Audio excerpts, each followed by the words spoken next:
Ah, pastor, essa eu não sabia. Estão pregando aí que Jesus Cristo liberta, que somos livres, etc, etc. Mas não disseram que você foi livre para se tornar escravo. Ah, isso eu não sabia. Aliás, falar em escravo hoje, na nossa cultura, não é politicamente correto. Não é uma linguagem muito assimilável. Nosso pensamento, o pensamento da cultura hoje, eu faço da minha vida o que eu quero. O meu corpo é meu, uso o meu corpo como eu quero. A opção é minha, nesse sentido, no outro sentido, qualquer outro sentido. Eu sou livre, eu faço exatamente o que eu quero. Uma concepção de liberdade gravemente equivocada, porque é a antecâmara do inferno. Porque o pecado mata. E se sou escravo do pecado, logo o pecado mata. Há uma relação de causa e efeito entre o meu pecado e a recompensa do meu pecado. Se é que há justiça. E há justiça.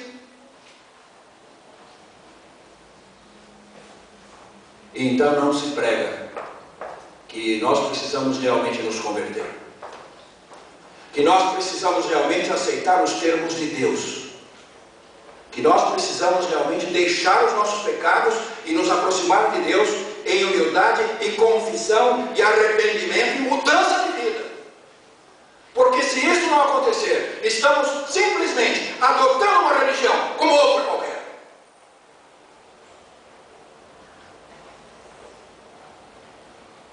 Infelizmente, o fenômeno que está acontecendo hoje, antecipado pelo Novo Testamento, que no fim dos tempos os homens não dariam mais ouvido à verdade, teriam seus corações cauterizados, as mentes cauterizadas, e se desviariam, dando ouvidos a espíritos enganadores, dando ouvido às fábulas, e não sofreriam mais essa doutrina. Ninguém mais quer.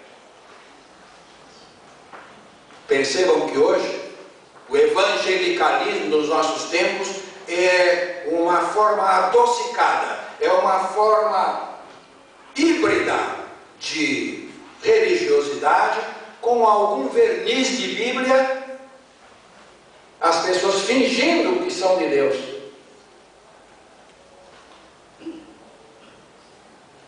A história de Noé nos faz pensar que o pecado não é algo que se brinque.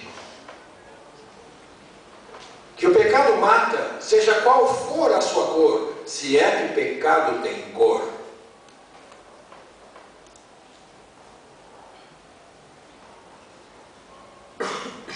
Muitas vezes pensamos que pecado é matar e roubar.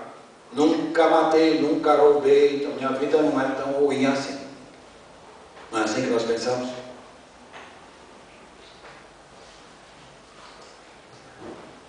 Então dói muito. Dizer que eu sou um pecador perdido dói muito. Dizer que meu coração é de pedra dói muito. Dizer que eu sou falido espiritualmente dói muito. E principalmente o tropeço é dizer, se eu morrer assim vou para o inferno. Temos ouvido essa pregação hoje em dia? Convocação, ou você se arrepende dos seus pecados, você aceita a misericórdia de Jesus, você deixa Jesus com seu sangue lavar seu coração, ou você permanecerá perdido, morrendo no seu pecado, você estará separado de Deus eternamente, não há segunda oportunidade. Muitos pensam que a ira de Deus é um atributo negativo. Outros raciocinam que a ira de Deus é incongruente com sua natureza, por isso que Deus é amor. E se Deus é amor, logo não pode ter ira, como se fossem dois princípios irreconciliáveis. Deixe-me dizer-lhes que a Bíblia não diz em lugar nenhum que Deus odeie. Porque o contrário de amor é o ódio, não é ira. Ira não é o contrário de amor. Preste bem atenção na terminologia, preste bem atenção no conteúdo das palavras. Nós precisamos de uma fé verbalizada corretamente. Nós precisamos de discernimento espiritual para que a nossa fé se alicerce em bases sólidas. Ninguém domina conhecimento algum se não tiver precisão terminológica. Se aquele conceito, aquele termo, aquele vocábulo significar exatamente o que ele quer dizer. Não receber nuances suavizadoras. Não ser conceitos abertos que cada um coloca o sentido que quiser. A Bíblia diz que Deus é um Deus de ira, diz. E isso não significa que Deus não seja amor, Ele é. Então preste bem atenção. Em nenhum lugar a Bíblia diz que Deus tenha ódio. Deus não tem ódio. O ódio é incongruente com o amor. O ódio é o contrário do amor, não a ira. A ira, na verdade, em relação a Deus, combina com o seu amor, no sentido em que o amor de Deus não é bonachão. O amor de Deus não coluia com o pecado. A santidade de Deus não combina com a rebelião no coração. A justiça de Deus não combina com as minhas transgressões, a minha rebelião, a dureza do meu coração. Deus tem uma proposta, um caminho de justiça e de correção. E eu caí. E se eu caí, se eu transgredi, se eu quebrei a palavra de Deus e a vontade de Deus, eu cometi um crime de lesa divindade. Por isso que todo pecado é contra Deus. Quando dizemos uma mentira ao próximo para nos safar de uma situação embaraçosa, em última análise, eu estou indo contra o Deus que é verdade. Todo pecado é contra Deus.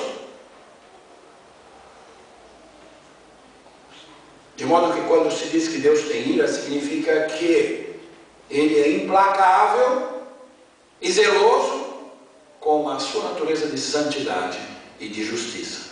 Qualquer atitude, pensamento, palavra, ação, omissão, comissão, que façamos, consciente ou inconscientemente, voluntário ou involuntariamente, intencional ou atualmente, é quebra da justiça e da santidade de Deus. Então estou separado dele. Deu para entender? O que significa então que Deus me ama, como um pai ama um filho, o Criador é uma criatura. Mas Ele não vai tolerar que eu quebre a sua lei moral, porque se eu fizer isso, Deus não pode deixar de exercer a sua justiça. Nós vemos um país que está clamando por uma legislação, diríamos, mais vigorosa, uma legislação mais contundente, porque estamos vivendo num país aparentemente anárquico. Estamos vivendo num país que aparentemente ninguém é punido por coisa alguma, e alguns que o são punidos aparentemente. O clamor da sociedade brasileira é para que as pessoas que transgridem sejam punidas efetivamente, paguem sua dívida com a sociedade. Grande parte dos crimes violentos, inclusive contra a vida, acontecidos na sociedade brasileira, vem de pessoas que deveriam estar com sua liberdade cerceada, deveriam estar atrás das grades, mas certas benesses, certas nuances da legislação permitem que essas pessoas saiam no dia dos pais, no dia da mãe, no dia da Páscoa, no dia do Papai Noel, e faz uma coisa. Você está condenado por isso, por aquilo. Então se você vai dar um presentinho para o papai, você volta para a cadeia. Volta? Não volta. Então grande parte, a maioria dos crimes acontecendo hoje aqui ao nosso redor, vítimas, muitas pessoas, pequenas inclusive, são de pessoas que deveriam estar presas. Pessoas condenadas, que deveriam estar presas, mas que saem. Então todos estão dizendo, não, mas tem que cumprir. Outros aí estão falando perdão perpétuo, outros estão falando, pena de morte. Sabe o que esse clamor significa? Que nós, mesmo sendo pecadores, nós não queremos vingança. Quando alguém diz que alguém tem que ficar preso 20 anos, 30 anos, a vida inteira,